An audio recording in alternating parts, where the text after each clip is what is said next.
नमस्ते सबैजनालाई एकछिन पक्नुस् है। यो आजभन्दा मैले केही समय अगाडि चाहिँ रुँदै रुँदै एकदम दुःखी हुँदै एउटा भिडियो बनाएर पोस्ट गरेको थिएँ लेनदेनको विषयमा हैन।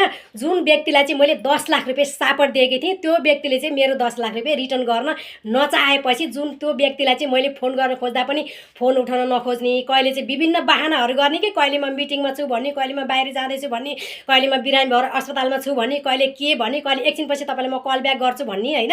विभिन्न बहानाहरू उहाँले धेरै गर्दै आउनुभयो कि हैन। अनि सबै व्यक्तिहरूले चाहिँ मलाई के भन्नुभयो त भने नाम सार्वजनिक गर्नुस् भनेर भन्नुभयो। त्यति गर्दा पनि मैले नाम उहाँको सार्वजनिक गर्न चाहिनँ। म भिडियोको अन्तिममा चाहिँ नाम सार्वजनिक गर्न जाँदैछु। पहिला मेरो कुरा सुन्नुहोस् है, भिडियोलाई अन्तिमसम्म हेरेर सबै सामु पुर्याइदिनु होला, तपाईँलाई धर्म मिल्छ है। मैले पोखरामा हुँदाखेरि चाहिँ ठेलामा हरियो मकै पोलेर बेच्थेँ क्या।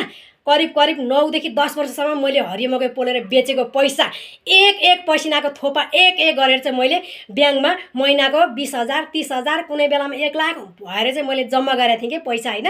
अनि त्यो व्यक्तिले पैसा सापट माग्न आयो क्या मसित। अनि मैले सोचेँ अब आफू त इमान्दार मान्छे हैन, कसैको छल कपट ढाँट कपट मलाई मन पर्दैन र त्यस्तो छल कपट गर्ने मान्छेसँग म संगत गर्न पनि चाहदिनँ।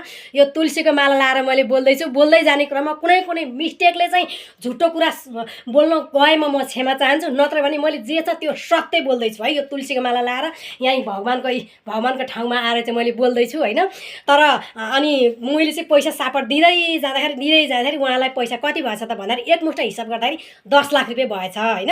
अनि 10 लाख रुपैयाँ पैसा भइसकेपछि अनि त्यसपछि हुँदै गयो बस्दै गयो। अनि हामी चाहिँ अब लकडाउन भयो हैन। लकडाउन भइसकेपछि अब ठिकै छ तपाईँहरू यहाँ हुनुहुन्छ, हामी चाहिँ अब घर जाने पर्ने भयो, व्यापारी व्यवसाय पनि भएन भनेर समय र परिस्थिति त्यस्तै बनायो हामीलाई। हामी हेटौँडा घर आयौँ। अनि हामी हेटौँडा घर आइसकेपछि त अब केही समयसम्म त हामीसँग अलिअलि पैसा थियो, हामीले वास्ता गरेनौँ हैन। जब हामीलाई धेरै आर्थिक अभाव पर्यो अनि सहकारीबाट लोन लिएका थियौँ, यही जुन घरमा चाहिँ म उभिराखेर अहिले भिडियो बनाएको छु त्यो घर चाहिँ अहिले सहकारीको नाउँमा छ भन्दा पनि फरक पर्दैन हैन।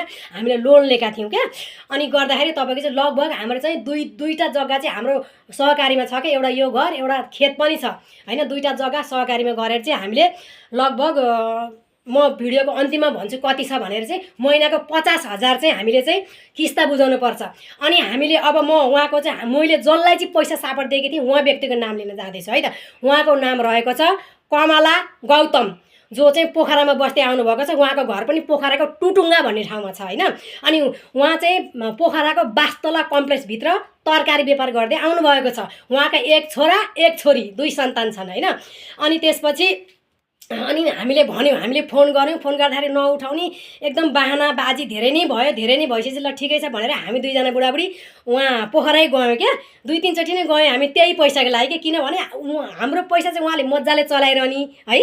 अनि त्यसपछि हामी चाहिँ यहाँ दुःख पाइरहने क्या किस्ता तिर्नलाई नपाएर। भनेपछि हामी गयौँ, हामी गइसकेपछि किन भेट्नु पर्यो, भेट्ने भने त्यही पैसाको लागि हो क्या अरे भन्ने एकदमै धेरै नै हामीलाई चाहिँ एकदम पन्छाउन खोज्नु भयो क्या उहाँले गर्दै जाँदाखेरि। अनि कहिले भेट्दै एकचोटि भेटौँ गरौँ न भनेर चाहिँ हामीले एकदमै उहाँलाई भनौँ न प्रेस गऱ्यौँ क्या भेट्नुपर्छ भनेर। भन्दाखेरि उहाँले चाहिँ किन भेट्ने उहाँ भनेर चाहिँ धेरै बाहना गर्नुभयो। अनि त्यसपछि तपाईँको घर चाहिँ कहाँनिर त भन्दाखेरि घर किन आउनु पर्यो भनेर उहाँले भन्नुभयो कि उहाँको सामुन्ने म एकदम उभिएर निर्धक्कताले भन्नु सक्छु कि यो कुराहरू चाहिँ भनिसकेपछि अनि हामीले घर सोध्यौँ ताकि हाम्रो पनि हुन्छ नि त, कोहीको सबै शत्रु त हुँदैन नि त, कोहीको त मित्र पनि हुन्छन्।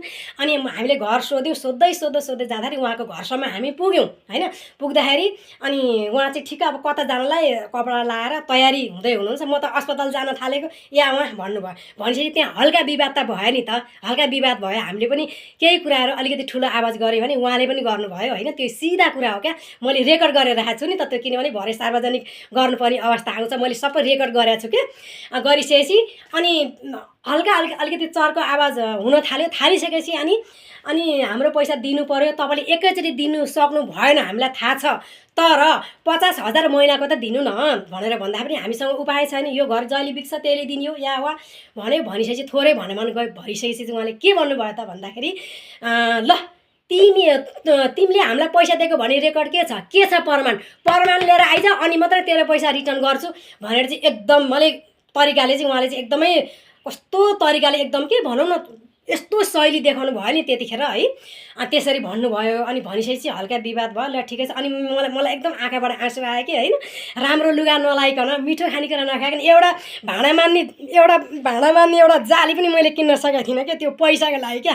त्यस्तो दुःखबाट हुर्किया मान्छे हो क्या होइन।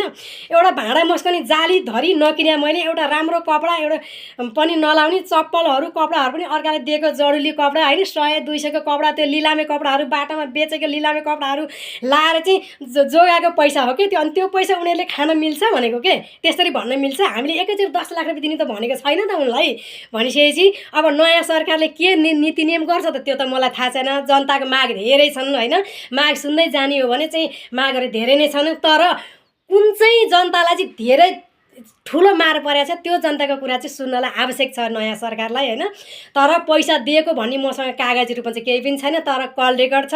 कल रेकर्ड अझै पनि हामी सुन्न सक्छौँ। यति लाख पैसा दिएको भन्ने कुरा चाहिँ कल रेकर्ड चाहिँ एकदम मजाले मैले सेभ गरेर राखेकी छु होइन। यदि सेभ गरेर ठाउँबाट त्यो कतै के गडबड भएछ भने पनि हामी सिधै पुलिसमा भठा गएर र टेलिकममा गएर पनि सबै हामी सुन्न हेर्न त सक्छौँ नि त होइन। न्याय त पक्कै पनि मरेको छैन होला भन्दै अब मैले बोल्दै जाने क्रममा कुनै कुराहरू यदि मिस्टेक बोलेमा, कुनै कुरा तरिकाबद्ध मैले पुर्याउन नसकेको म क्षमा चाहन्छु। यो भिडियो चाहिँ कमला गौतमको सम्म पुग्छ कि पुग्दैन, सबैजना मिलिजुली पुर्याइदिनलाई। हस् त बाई बाई। यही हो मेरो कुरा है, यथार्थ तितो सत्य कुरा है। यो चाहिँ एउटा पनि मैले झुटो बनावटी कुरा पनि केही गरेको छैन। खडा भएर म सम्पूर्ण कुरा यो भनेर म ढुक्क तालले भन्न सक्छु है त।